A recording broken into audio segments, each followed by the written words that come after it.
Pillar 2 is a very important part of the modernisation and the transformation of the Australia-UK relationship. And I'm not the only person who said if Pillar 2 fails, then AUKUS will fail, because then AUKUS might just well have been a submarine project. But we want it to be, as we describe it, a technology partnership. Pillar 2 of AUKUS is actually more consequential for the security and economic development and security of the three AUKUS countries in the short and near term than the submarines. And if we're going to succeed, the three nations need to develop a collectivist mindset, working as three nations together. We need industry engagement at every level of developing Pillar 2. We also need liberalisation of data transfer and the international trade in arms regulations, and very importantly, an integrated industrial base across the three countries. We actually talk about what they're doing and we talk about what we're doing as a nation. I think all three nations have something unique to offer to AUKUS Pillar 2.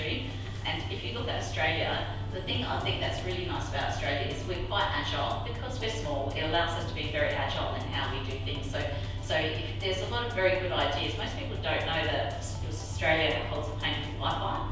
That there's lots of things like the black box recorder. There's lots of innovation in Australia, but sometimes we don't always have the critical mass to execute. I think that the agreement is fantastic in terms of bringing together those skills and giving that portability and that collaboration across various geographies, but we need to be cognizant and aware of the fact that we actually need to think about getting to those skills earlier in the process and coming up with initiatives and plans to access those skills and that talent earlier in the education system. From our perspective, there's a strong correlation between skills and capital available, which I think leads into probably one of the most exciting opportunities of the AUKUS partnership for early stage startups who are defence and mission focused. If you have a proposal and you have an idea and you're framing it within the context of delivering an AUKUS Pillar 2 capability, you can access capital quickly and potentially attract the right type of skilled individuals that you need. The interesting event that we've just been part of presents an honest conversation around whether or not collaboration is the opportunity.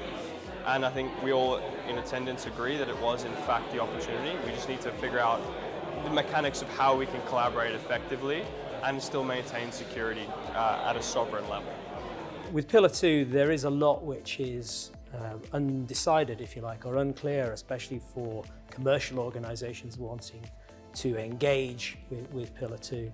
And so coming out of this discussion, it was great to have both small, innovative companies represented on the panel, but also obviously Brenda came from Boeing, which is fantastic to hear from a large multinational as well. And what we need to do now is find ways that we can engage across that broad spectrum of technology companies, of innovators, to make sure that Pillar 2 is not only delivering against the defence objectives, but potentially also is this catalyst to create better information sharing, better innovation across the AUKUS countries.